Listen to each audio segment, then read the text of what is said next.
اولا انا بعتذر جدا للفيلم ده ان انا قللت من قدره جدا، وندمان اشد الندم ان انا ما اتفرجش على الفيلم ده سينما. وبدون اي مقدمات احنا هنخش على الفيلم على طول، بس قبل ما نخش على الفيلم اهلا وسهلا في قصه ولا مناظر. بقول لك ايه يا كابتن، الفيلم ده قصه ولا مناظر؟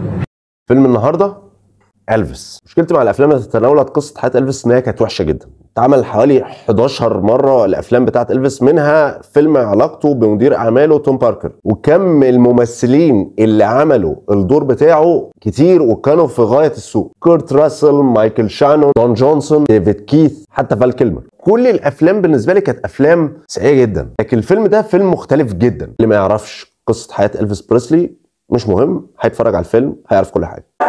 There are some who'd make me out to be the villain of this here story. In that moment, I watched that skinny boy transform into a superhero. He was my destiny. I wish to promote you, Mr. Presley. Are you ready to fly? I'm ready to fly. We are the same, you and I. We are two odd lonely children reaching for eternity. بملخص سريع، مدير اعمال إلفيس بريسلي كولونيل توم باركر هو اللي اكتشفه وهو اللي نصب عليه في الاخر. لكن الفيلم اللي معانا ده بيناقش الموضوع بشكل فني جدا، وفيلم فني بيسحرك في عالم إلفيس بريسلي بحقبته الزمنيه، فيلم يفصلك عن العالم خالص. وعشان تفهم اللي انا بتكلم عليه، الفيلم من اخراج باز لارمان، مخرج جريت جاتسبي، استراليا، مولان روج. هو مخرج يقدر يفصلك عن العالم الواقعي 100%. طبعا احنا متفقين ان الفيلم ده بايوجرافي بتاع فنان، واحنا اتفرجنا على مئات الافلام. قصه حياه مغني، نشأته، تعاطيه بقى لاي نوع من انواع الممنوعات ونهايته، وطبعا كل ده مع الاغاني بتاعته. طبعا إلفيس ليه مكانه مختلفه جدا عن جميع المغنيين في العالم كله، لكن انت لما تيجي تحلل الموضوع كفيلم، هو فيلم زي اي فيلم قصه حياه مغني. ده مختلف. هل الفيلم ده يقارن باي فيلم عن قصه حياه مغني؟ خلينا نمسكهم واحده واحده. روكيت مان، إلتون جون، ري تشارلز، بوهيميان رابسودي، فريدي ميركوري، وفي افلام كتيره. ده إلفيس ما قارنوش بدول خالص. دول حاجه وده حاجه تانية خالص. كفيلم من افلام باز لارمان، سواء مولان روج او استراليا او جريت جاتسبي، انا مش هتفرج على الثلاثه دول، انا هتفرج على إلفيس. يا عم ايه الجديد؟ ما احنا هنتفرج على الفيلم قصه حياته، واحد لابس شبهه، وهنسمع الاغاني بتاعت إلفيس بريسلي. ايه الجديد؟ بدون اي حرق للفيلم، لازم تعرفوا ان الراوي في هذا الفيلم هي شخصيه توم باركر شخصيا. هو اللي بيحكي الفيلم من اوله لاخره. شرير هو اللي بيحكي ماذا حدث، وما بيطلعش نفسه غلطان، وما بيطلعش إلفيس غلطان. بالعكس، انت لو ما تعرفش قصه حياه إلفيس بريسلي بيقدم لك شخصيه سوبرمان. طبعا الموضوع مبالغ فيه، بس انت هتصدقه. عم انت مطلعه الملاك البريء، انا يا عم اشتريت خلاص، انا اتضحك عليا ومبسوط. النقطه في الفيلم ده ان توم باركر هو الراوي، فبناء عليه المحتال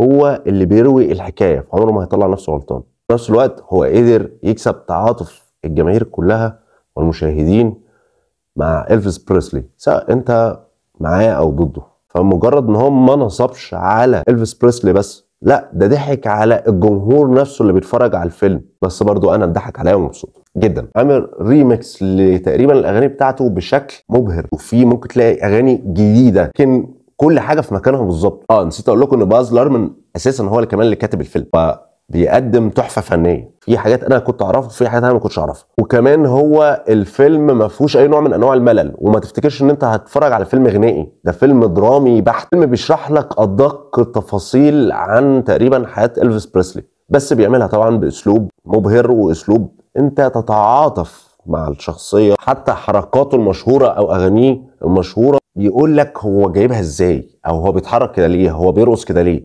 كل الحاجات دي ليها السبب وليها مبرر. كمان بيقول لك تأثير الموسيقى والأغاني بتاعته على أمريكا أو على النساء تحديدا. العظمة الفنية في الموضوع إن أنت ما بتتفرجش على الفيلم ده مجرد مشاهدة، أنت متعايش مع الجو كله. اللي عامل شخصية توم باركر هو توم هانكس. طول الفيلم مش عايز تتفرج على توم هانكس، يعني اركن انت، انا عايز اتفرج على اوستن باتلر.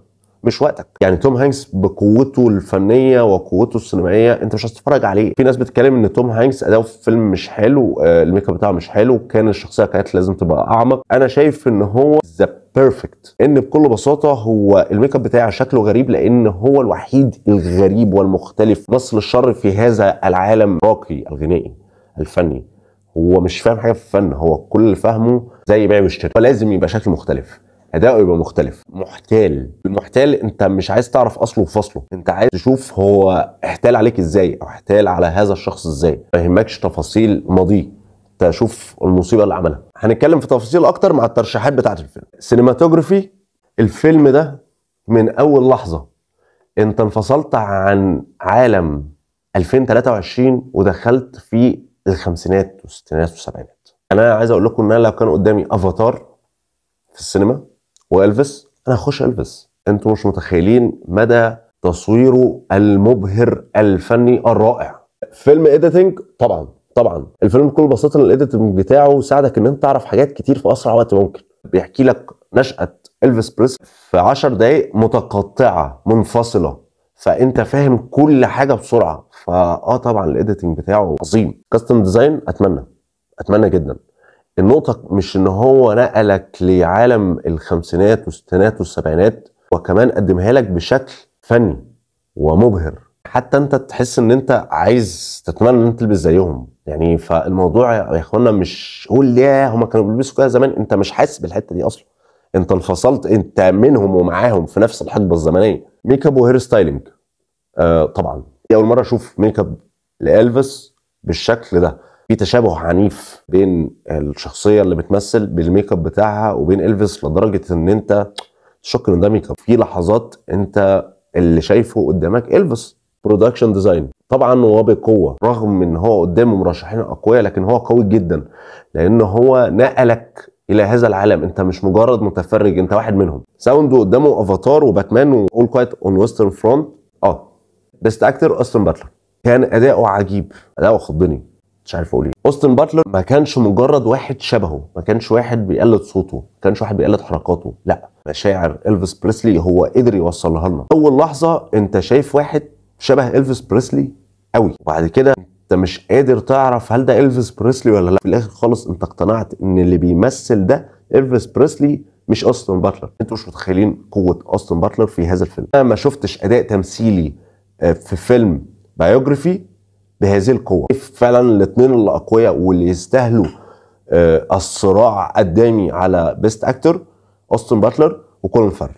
للاسف بس عشان تبقوا فاهمين هو حرام، هو براندون فريزر هو اللي هياخدها، وانا بصراحه متضايق من الموضوع ده. نرجع بقى للبيست بيكتشر. هل هو من المرشحين الخمسه؟ مبدئيا الخمسه اللي بتكلم عليهم من العشره: Everything Everywhere All at Once، إلفيس، بانشز فون شايراين، All Quiet on the Western Front، وتراينجل اوف سادنس. إلفيس من المرشحين الاقوياء جدا. انت ما بتتفرجش على فيلم عادي، انت بتتفرج على ملحمه فنيه غنائيه، طبعا قصه ومناظر واو.